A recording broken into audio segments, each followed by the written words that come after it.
those of you joining us here today for this workshop for Pro Homes Commissioners. I'm going to kick it over to our leader, Sarah Bronin, to kick things off. Hi, everybody. How is everybody today? Thanks for joining us. I guess we'll go to the next slide. We are just convening this Be the Change workshop today as part of a series that we started a couple weeks ago, starting with advocates, and we're moving now to commissioners. Next slide. It's part of our event series, which you obviously know how to get to us because you were here. For those of you who don't know, we are Desegregate Connecticut. We are a pro-homes coalition of what we call neighbors and 80 nonprofit coalition members. And our focus is really better zoning laws to lead to a more equitable and sustainable Connecticut. These are our 80 coalition members that we have so far. They really run the gamut between housing organizations, social justice groups, environmental organizations, and we're very proud to have them all. Am I doing the introduction, Nick? Yes, great. Okay, so I'll keep going. All right, so just quick introduction. You can follow along today with Be the Change, our Be the Change playbook for land use commissioners. There is the email, the URL, desegregate.org/be-the-change. And so if you can navigate to that website today and click on the commissioner's playbook, you'll be able to follow along with us pretty handily. Our goals for today are to highlight the issues that zoning can create, provide the solutions that zoning can offer, give you some information about how you can make better land use decisions, help you create an agenda as a commissioner, and then finally give you some tips about how you can be the change. So as we begin, I want you and everybody on this call to consider, what are your personal goals? It is your opportunity to ask us questions. We don't want to just lecture and read through slides. We want this to be very interactive. So depending on what your goals are today, we'd really appreciate it if you could chime in. Feel free to message Nick in the chat and he'll surface questions, and we're happy to answer them. So we assume right now that you guys as commissioners are already pretty knowledgeable about the basics of zoning. So we're going to assume that you have some baseline knowledge, but if you need any more resources, we have a bunch on our website. So if you go to the next slide, we have definitions for the terms that we're using. We have a summary of land use laws in Connecticut. So that goes through both chapter 124 and 126. We also have a summary of our 2021 zoning reforms. That is at desegregate.org/HB6107. And then finally, we have a colossal amount of studies and reports, both on this /data page and on our subject matter specific pages. So with that, I think I'm going to kick it over to Nick. Thanks, Sarah. As Sarah mentioned, we really want this to be interactive here. So we have some ideas that we bring to the table in terms of what we view as some of the problems and challenges and opportunities with zoning in our state. But at any point, feel free to chime in the chat, or we'll also create some space for those who wish to pipe up periodically throughout the presentation.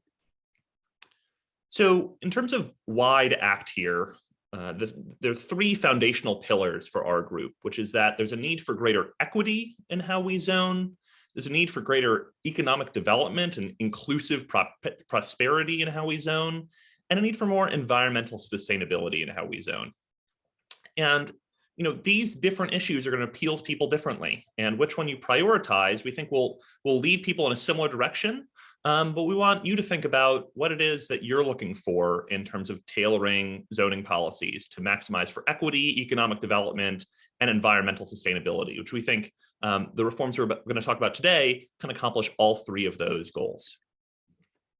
So as I mentioned, starting from that baseline, equity, economy, and the environment, I'm going to start off with equity. So we know that zoning poses real challenges for equity, and that's really been at the heart of what our group has been about over the course of the past 18 months.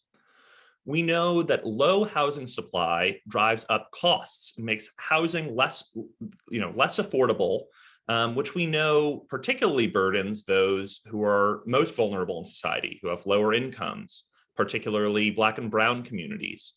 And we know that lower housing supply in particular makes the municipalities with the highest amounts of opportunity and social services and high performing schools out of reach for so many people, perpetuating high levels of residential segregation in our state, which, as our name indicates, is really a core concern of our group. We know also that high costs are disproportionately, as I mentioned, borne by Black and Brown communities, such that in our state of Connecticut, racial segregation persists at the same, if not higher levels than it was when we first passed the Fair Housing Act in 1968. Now, we know that zoning plays a big part in this because by limiting not just the total supply of housing, but the diversity of housing types, that can be a real challenge for affordability. But on the flip side, zoning reform offers a number of opportunities to increase that supply and increase the diversity of housing types, particularly in those high opportunity areas. We know, and we'll talk about in a little bit, and Pete will touch on this in particular, some concrete ideas that municipalities can adopt to move towards a more inclusive zoning code, and reducing burdensome requirements that, in addition to what type of housing you allow, the requirements we attach to that housing in terms of driving up costs, or in the flip side, reducing costs, can help to make housing more affordable and generate tremendous equity benefits. The last opportunity here I want to highlight, which again, we'll talk about a little bit more later on, is that permitting as of right offers tremendous equity benefits, not just because it reduces the cost of housing, but because it limits the ability for those with a disproportionate amount of power, for the loudest voices in the room, who are disproportionately likely to be wealthier and older and whiter, to control processes, whereas as of right processes can generate more fair, equitable outcomes in which everyone can contribute to the development of a plan. And then when that plan is seen through, it doesn't give disproportionate power to certain community members over others. We also know there's tremendous challenges and opportunities as it relates to zoning and for the economy. In particular, in Connecticut, we've seen the lowest housing starts in all of New England, despite a tremendous amount of demand to live in Connecticut, as indicated by our high prices. We know that our one-size-fits-all zoning scheme, which I'll talk about in a second, in essence only allowing large lot zoning for single-family homes, shuts out a lot of key players in our economy, including young professionals, low and middle income households who might be teachers and police and firefighters and service industry workers who, by being shut out of our communities, inhibit our employers' ability to find employees and a strong workforce. And we know it also shuts out downsizing seniors who maybe don't want to or can't afford to keep up a large single family home. And instead of finding housing options in Connecticut, are being driven to move to the Sun Belt and further away, when their dollars and their participation in our economy, in addition to the tremendous amount of human capital they bring to our state, we're losing out on that opportunity. In terms of opportunities, we have a lot of good data that show that when we build new housing, and in particular new multifamily housing, we generate a tremendous amount of both short-term and long-term economic gain. In the short term, the economic gains associated with construction and development of new housing is tremendous. And these are good paying middle-class union jobs that do not require, for example, a college degree. And in the long term, we also know that new development, by providing housing that is needed to attract more investment and to attract a younger workforce, also has long-term economic gains in the millions of dollars from our state, not just for the private economy, but also for the tax revenues of municipalities within which that housing sits. So by generating more housing and for allowing more dynamic housing types, we think we can grow our economy and make Connecticut a lot more attractive, not just to builders, but to employers and employees of all types. And then finally, on the environment, this is something that we've particularly been paying attention to over the course of the past 6 months. We can't solve our environmental challenges unless we also solve our land use challenges. And we know that our existing land use regime generates a tremendous amount of sprawl. It decreases the amount of green space by pushing us further and further away from job centers and areas where infrastructure can support more housing, and also incentivizes us to cannibalize our farmland, which has been disappearing in Connecticut. We know that the highest source of our greenhouse gas emissions in Connecticut is transportation-related emissions, and planning for land use that requires people to make long drives is a key culprit for why we are emitting so much in our state. We also know that low density development is likely to result in, or definitely results in, higher energy consumption by individual homes, and that homes that share walls and are small and are more connected consume much less energy than detached single family homes on large lots. The flip side of this fairly gloomy picture, though, is that by planning for diverse housing types, particularly near transit and main streets, by promoting walkability through small minimum lot sizes and multifamily housing, and in particular by reducing or eliminating parking mandates that fuel auto-centric design, we can promote more sustainable land use patterns that will decrease per capita emissions and can help us to achieve our environmental goals. I'm now going to pivot to talk a little bit about what some information that we have that can be helpful for you to know in your community. So if you're a planning and zoning commissioner on this call, you probably know your zoning code fairly well. But even the foremost expert in any zoning code knows that they're pretty dense documents that take a lot to get through. And so it's been our mission here to try to simplify that, both for experts and for lay people alike. And in particular, to highlight what's in a town zoning code, what a town's demography is like, and some other useful statistics to provide context around a town's land use laws. So in particular, we don't want you to just be able to understand your own town zoning, but how it compares to others throughout the state so that you can borrow from and help to advocate for change in your town and across the state.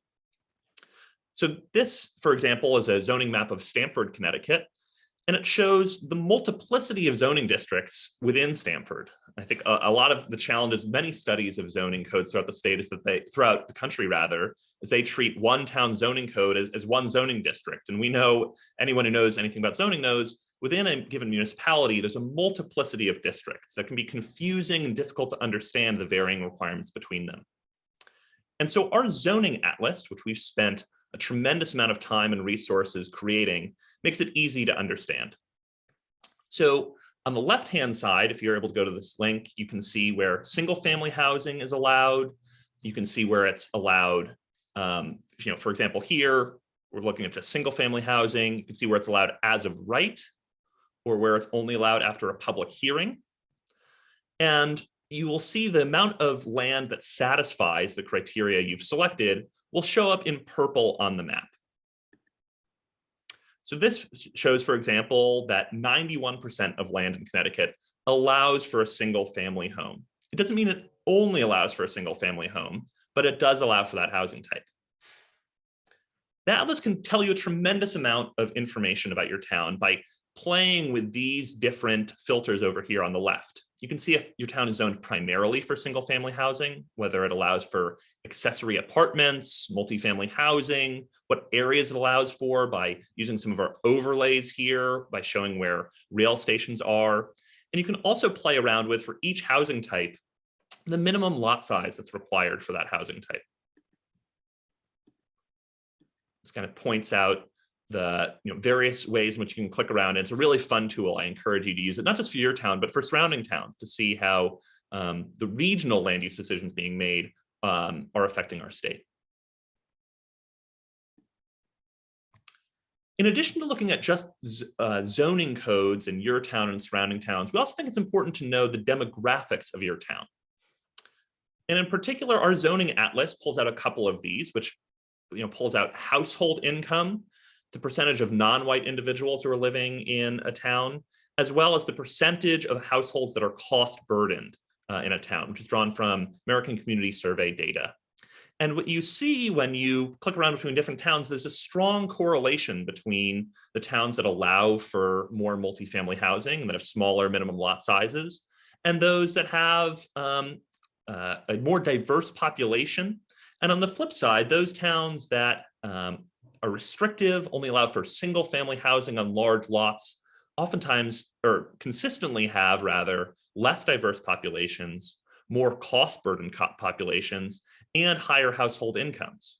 So we know that even though the incomes are going up, the cost burdens are also still significantly high, which shows us there's a real mismatch between our housing supply and what people can afford, even in areas where there are fairly high household incomes. Another great data source besides our zoning atlas is put together by our friends at the Partnership for Strong Communities, which does tremendous work throughout our state to advocate for new housing and housing diversity and affordable housing in particular.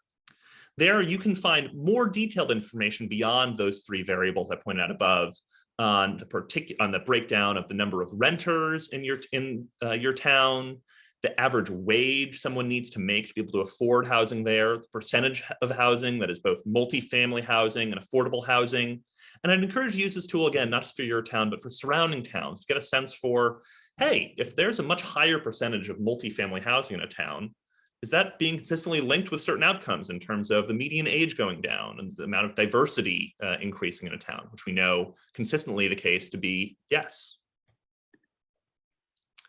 So, looking at some particular data, this is further down on the housing data profiles page for a given town. This is for New Milford, and it shows not just the existing state of housing, but historical data on building permits issued. And you see here in New Milford, not to pick on New Milford, the amount of housing being built has really decreased over time since kind of a high in the 90s to a pretty anemic level today.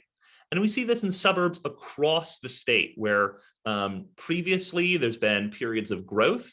For some towns, that was way back in the 50s and 60s in the post-war period. Others developed more in the 80s and 90s.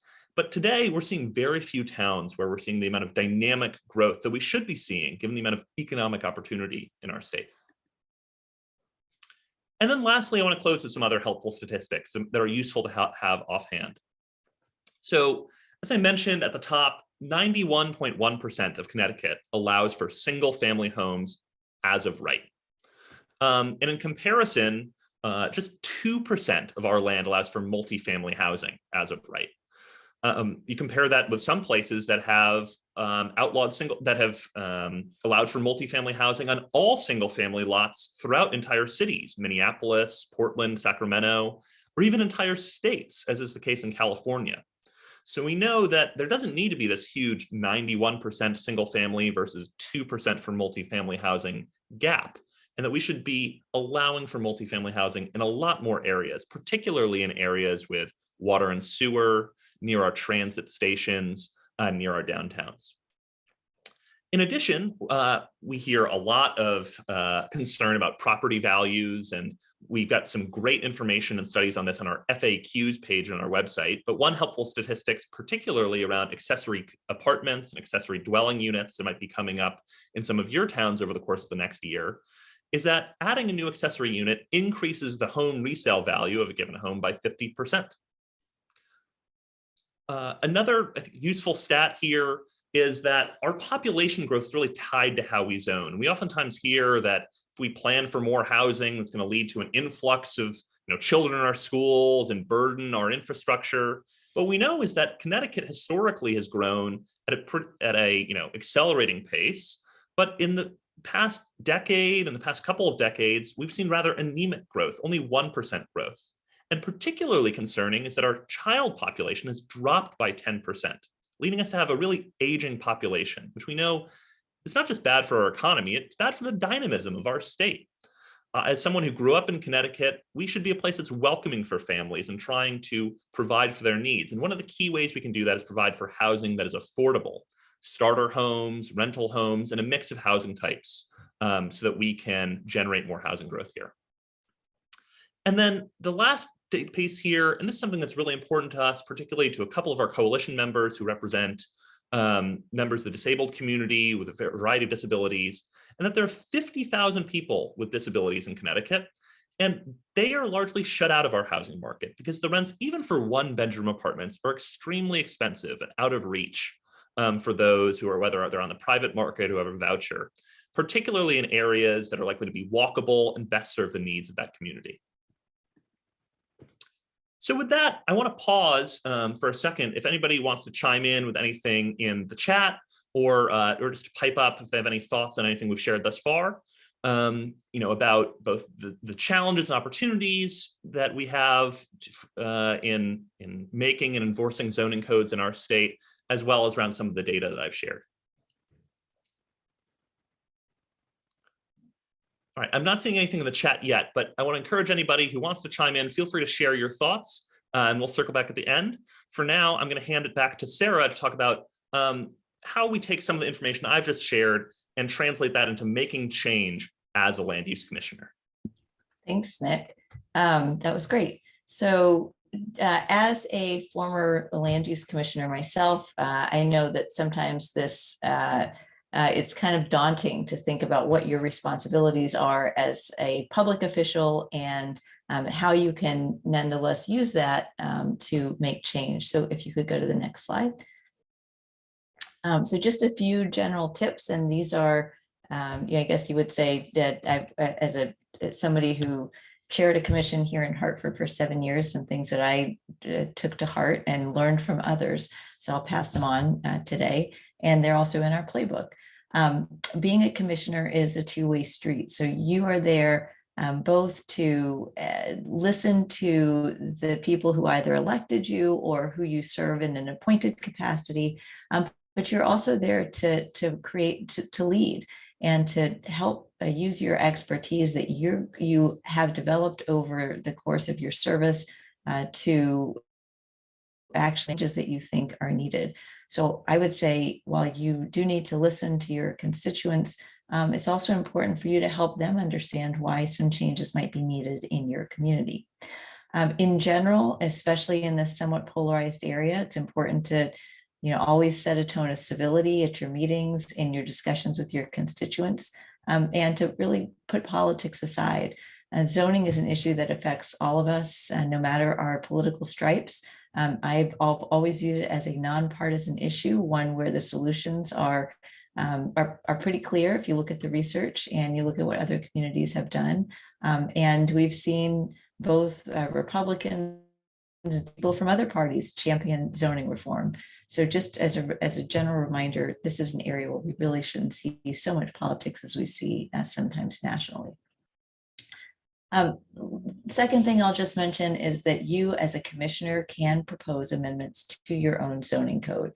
So a majority of your commission needs to agree to the amendment, but you can actually propose amendments to the code. An important thing to note, though, is not to have ex parte communications. So when you can actually look to your fellow commissioners to generate ideas, develop ideas about how you might propose something, and you can liaise with members of the public. And throughout that process, you can talk to anybody you want. But once a proposal is actually put out there, you should not have ex parte communications with others about applications after they're formally proposed. So you can actually not only go out there and generate ideas and advocate for ideas in terms of just generating the content, but once something is proposed, then you have to look at it as a neutral commissioner. And I think with that, those general tips in mind, I'm going to hand it over to Pete, Senior Fellow with Desegregate Connecticut, who will talk about 4 zoning reforms you might consider in your town. And again, you can follow along with the playbook. Thanks, Sarah, and thanks, Nick. And just again, to encourage anybody, if you have a question, throw it in the chat. Nick or Sarah will flag it and we'll have a discussion about it. So if anything I talk about triggers something in you, please do not hesitate to speak up or throw it in the chat. So, now that you've got, I think, a pretty good idea of what the problems are in land use in Connecticut, what some of the solutions are, and Sarah's gone through what your role as a commissioner could be, we want to give you some very broad ideas about what kinds of things and solutions are on offering for land use reform, and then talk a little bit about our particular proposals at the state level. But as Desegregate CT, even though we do a lot of state level organizing, we are also very interested in working with local folks. We do this every day to make these kinds of decisions proactively without any kind of state level work. So the first one to kind of consider is the fact that we need to have more permitting of 2 to 4 family housing. As we've talked about at length today already, our zoning atlas shows that 91% of our zoned land is just for single family zoning. And you can see on this map here that really limits a lot of opportunity for just a organic diversity of housing that we've always had sort of organically over the course of our development as a state. And really, it's only been in the last 30 or 40 years that we've really removed those options from homeowners and home renters. If you want to do next slide. What this really means in practicality is getting out of this kind of zoning one size fits all worldview of land use, and really towns or the state level can legalize very simply more diverse housing options. As this illustration shows, we're not talking about the Manhattanization of a rural town in Connecticut, but we are talking about some pretty lo-fi, reasonable, cost-effective multitudes of housing, from an ADU in a single family home to multiplexes to duplexes. This sort of idea of middle missing housing, which is really doesn't radically change the character of any town, but provides a number of different types of housing options for folks at the age spectrum or the income spectrum. Next option. So as we've referenced a couple of times already, and I'm sure we'll throw in the chat again, I just want to reference at this point that we have this great reference for folks that are commissioners right now in our Be the Change playbook. And this really goes through a lot of the details of what we're talking about specifically of different types of housing options.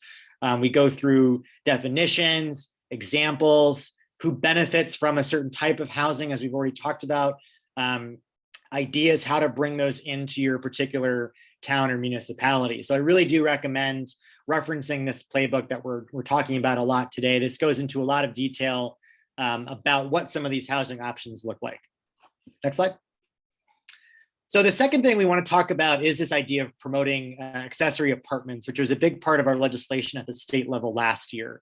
And a number of towns have offered sort of different definitions and opportunities on a limited scale, but what we were able to accomplish at the state level was really to simplify the process, streamline it so it becomes as of right, and allow different types of people to live in these kinds of housing and kind of streamline the process of it.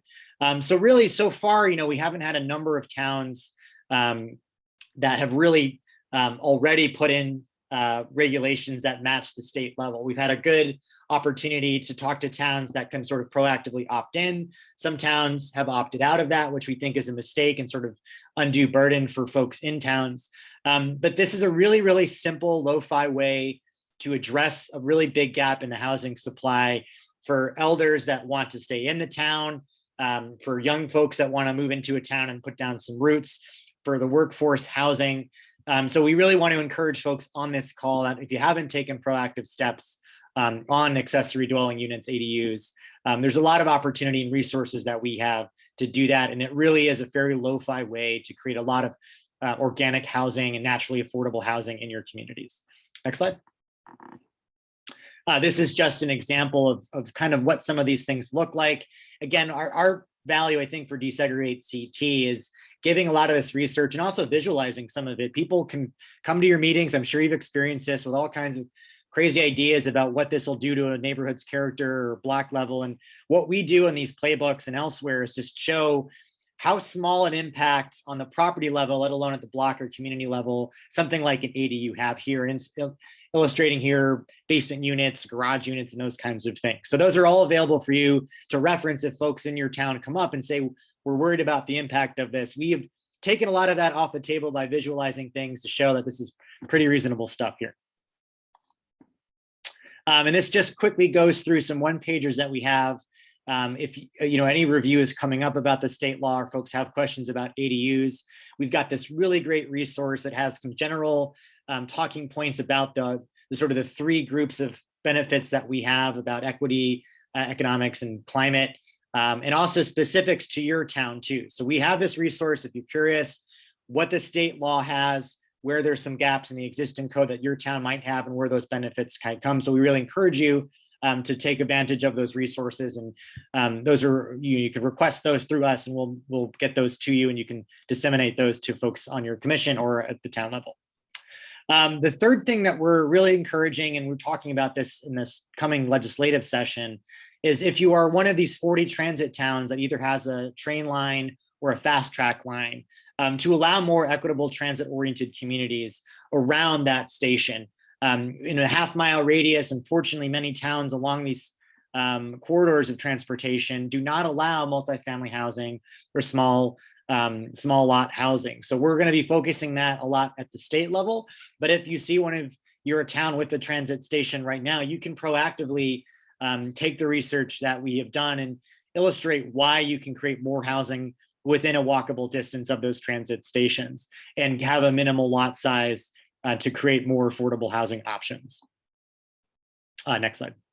Oh, sorry. And we have this great resource we put together. I'm sure some of you actually were on our events a couple of weeks ago about this, but we issued a brief that really goes through all of the benefits of why TOCs are important, where some of the towns have done this naturally, where some of them have not done so, why we need to make these kinds of changes and what that looks like at a practical level, really at the town level. So if your town has a transit station, you can proactively use this resource and make the arguments within your commission or in your town to make these changes proactively, even before we get started at the state level. So that's on our website at desegregatect.org TOC. We also have a couple of great one-pagers as well around transit stations. Again, a very good overview of what the problem is, why this is a good solution, what the specific parameters of your town and the transit station in your town might have. So again, if you have specific questions in your town as a transit station town, please take advantage of these resources. They're great how-to explaining for laymen and for zoning experts as well. Here is another great visualization of what our proposal at the state level does in practice. What we're proposing in a half-mile radius of a transit station is this 15 units or homes per acre. And as you can see here, there are just a number of varieties of housing and topography choices that you can make. It's not all high-rise apartment buildings. So these are just two potential illustrations of what that looks like. As you can see, there's just a diversity of housing options, a number of different levels of income, number of levels of homeowner and home renter options. So these, I think, are really exciting things to bring to Connecticut that we put a lot of transport investment in, and we can put this kind of housing there. So these are resources, again, you can leverage as you're having these discussions in your town.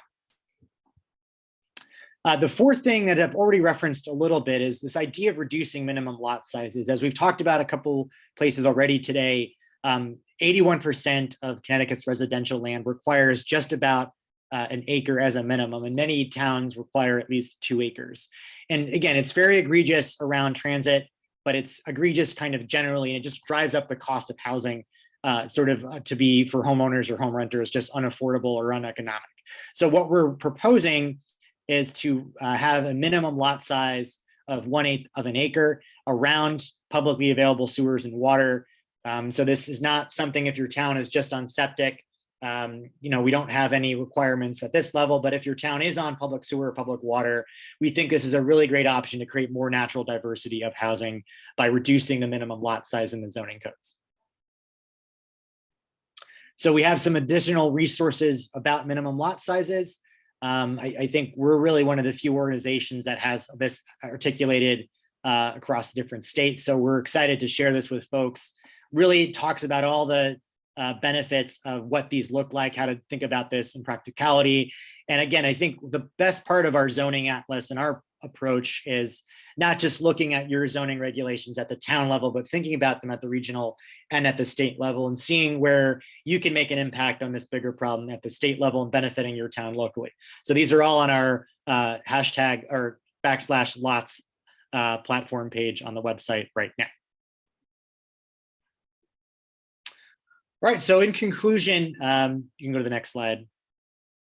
You can make right now today difference at the local level. We again are focusing at the state level for these 3 big priorities, but there are opportunities that you can do these kinds of things right now and be creative, be specific to the culture and needs of your town and responsive to your town, but bring in a pro-homes agenda that will benefit folks living in your town currently, and that folks that don't live there right now. We all have a responsibility to think about our future, think about the kids that want to come back and start a family that can't afford to do so in their town right now. So we want to be an organization that gives you the benefit and empowers you to make these kinds of changes proactively at the town level. So please consider us partners in this process, even before we make changes at the state level. So I think we talked quickly about our legislative agenda, but just in the bullet points very quickly, this is already on our platform page on our website. But the core three, as I've talked about, are the equitable transit-oriented communities, more sensible lot sizes. And just finally, we'll note, we want to expand town options of how they organize local boards and commissions, and how even in some cases, if towns voluntarily wish to work together to combine zoning and land use processes at the multiple town level. We think particularly some of our rural communities, it can be hard to manage these types of processes. It can be hard for developers to think and work through these processes. So we want to have these kind of options for towns, particularly again at the rural level, that can kind of streamline a lot of their processes and maximize the efficiency, both internally working on these boards and managing folks and developers on the other side. So these are really kind of our big three. It's a short session this coming year in an election year. So we have a lot of momentum coming off of last year. There's a lot of excitement getting back to doing transit work that was kind of the unfinished business last year. So we think there's a lot of interest and champions at the state level to do this kind of work. So we really encourage you, as you're thinking about doing this kind of work in your town, to also be a partner with us at the state level. And as a commissioner, as a person that has credibility and expertise in your town and it's thinking about a pro-homes agenda, your voice is going to be really powerful for us making these changes at the state level. So we really encourage you to help us help you at the state level as well. I just want to highlight a couple of events coming up that I think will be great and reinforce a lot of the work that we're doing in the next year. On December 7th, next week, we've got a national experts talking about transit-oriented communities and really give a lot of deep dive on some of the data and some of the benefits and where other states and other cities are doing this kind of work now and why it's so exciting to do this in Connecticut. So please go to events page on the website to sign up for that. And then a week later from that, we've got experts coming in talking about minimum lot sizes. I think this will be of particular interest for folks that are commissioners. It'll be designed from a technical standpoint. So as you're thinking about reforming and making changes in your own zoning code, I think these folks are going to be great resources to how to plan and do that process. So we really encourage you to sign up for that as well. All right, so I think I'll kick it back to Nick, and hopefully there are any questions we can clear up here. Thanks, Pete. Yeah, we've got a couple questions in the chat. I'll take the first one, and then we'll maybe throw it open to anyone else who wants to take another one. So the first question was, will there be a recording of this to share with other commissioners? The answer is yes, it will be posted to our events page. But if you'd like me to send it to you directly, I will leave my email in the chat and we'll be sure to send it to you directly. We also got a question about something that's a bit that I know is on a lot of planning and zoning commissioners' minds right now. That's a bit divorced from the things that we do, talking about the regulation of short-term rentals in our state. So we probably don't have a lot to offer on that front. But what I do know is that, for example, my hometown of Greenwich is looking at the regulation of short-term rentals. It's something that we've thought about in creating our plan. So for example, the accessory apartment provision that we spent a lot of time advocating for last year and the legislature passed allows municipalities to regulate and allow for or not allow for or otherwise regulate short-term rentals like Airbnbs of accessory apartments in their towns. So we think that answer is going to be different for different towns. But we know that in all cases, if there's a very limited number of rentals, and some of those are going to be diverted for short-term rentals, that's going to really hurt affordability. So we know that providing more rental housing in general is the answer to increasing affordability, regardless of how a town chooses to deal with the short-term rental issue. Sarah or anyone else want to chime in on that piece? All right. The last question that we had, and this is actually something that's front of mind for us right now, and that we're doing some research on, is asking about if any towns have currently merged their Planning and Zoning Commission and their Zoning Board of Appeals.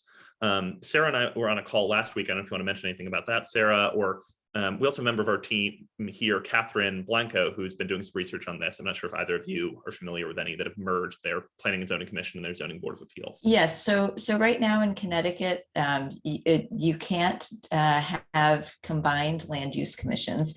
There are other jurisdictions. We've heard West Hollywood is one that has combined land use commissions out in California. So there are other places that allow individual towns to combine their land use commissions. From an efficiency standpoint, it has helped with more unified decision making, having a ZBA that undermines the planning commission and the comprehensive plan, or vice versa. So that has been seen to be the advantage in those jurisdictions. Our proposal would be that towns would be able to opt into that. Of course, that they would change their own charters, they would change their own municipal ordinances to allow that. But right now, no town in Connecticut is able to do that.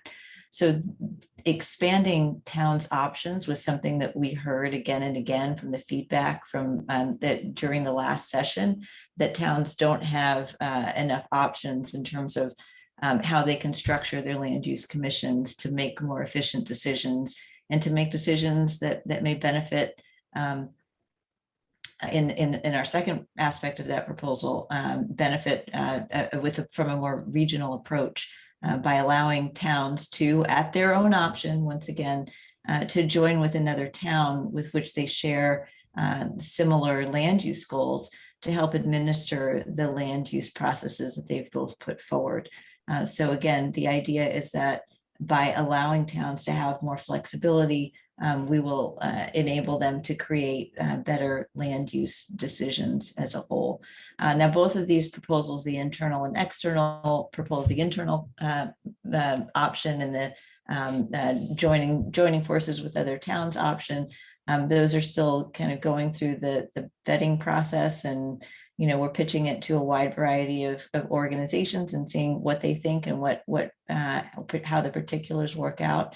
So we hope to get some more details on that. But again, the general idea is, since our first two proposals focus pretty heavily on towns which already have infrastructure, whether it's transit or public sewer or water, this proposal would help actually address some of the needs of the smaller towns. So that was a long-winded answer, but I think that helps to explain the justification or the rationale for it. Great.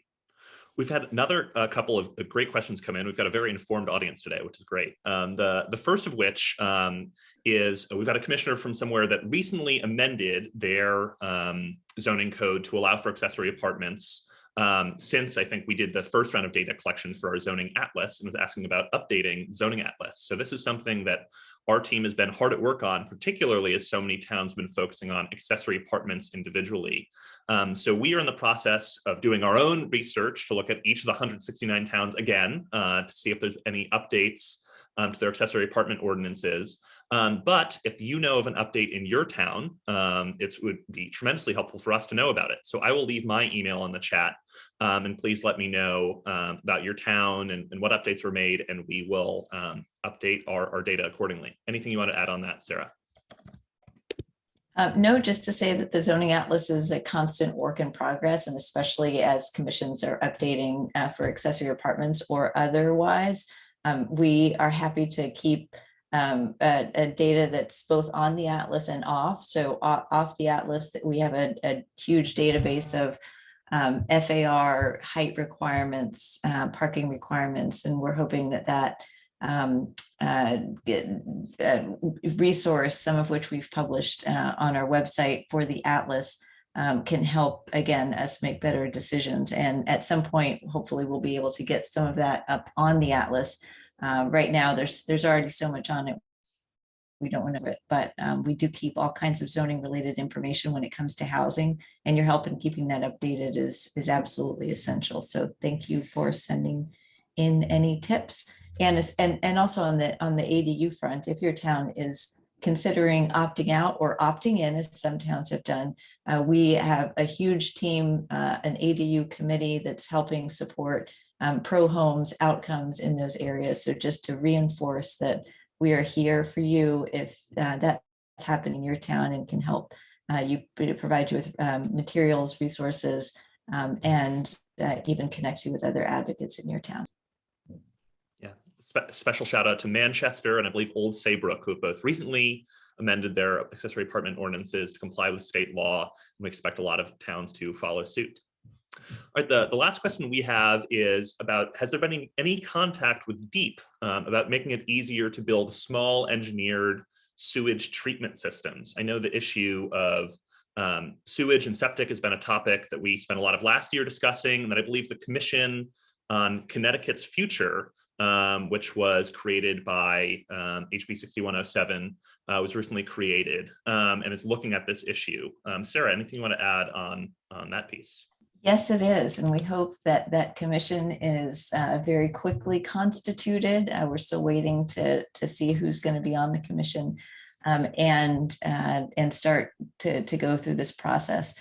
DEEP was consulted last session. We certainly met with them to get their feedback on our proposals. And as Nick said, some of our language on sewer and septic did not make it over the finish line last session. It was sort of punted over to this commission, and we hope that they will review these topics expeditiously, because in many ways our current state laws in the public health and water quality realm don't reflect modern practices and modern technology and modern opportunities to allow housing.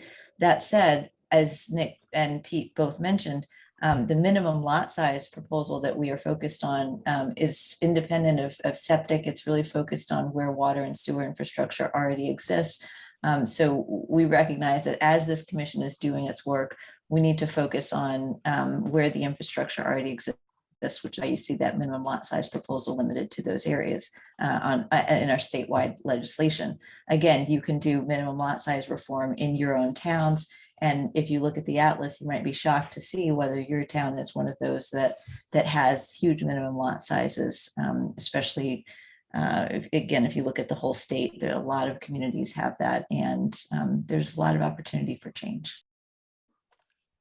And I've been told that the commission that we mentioned will be meeting for the first time on December 7th, which is very exciting to know that they will be getting that started, and that hopefully there'll be a hybrid option for attendees or broadcast on CTN for others to tune in, which I certainly will be. I don't know if anybody else is really jazzed about that, but I certainly am. All right, well, I want to thank everyone for joining us today. It's been great to gather some pro-homes commissioners from throughout the state. As I said, recording this event will be posted online so that you can share it with others in your town. And as Pete mentioned, hope you're able to join us for our next 2 events with national experts on transit-oriented communities and minimum lot sizes. Thanks, everybody.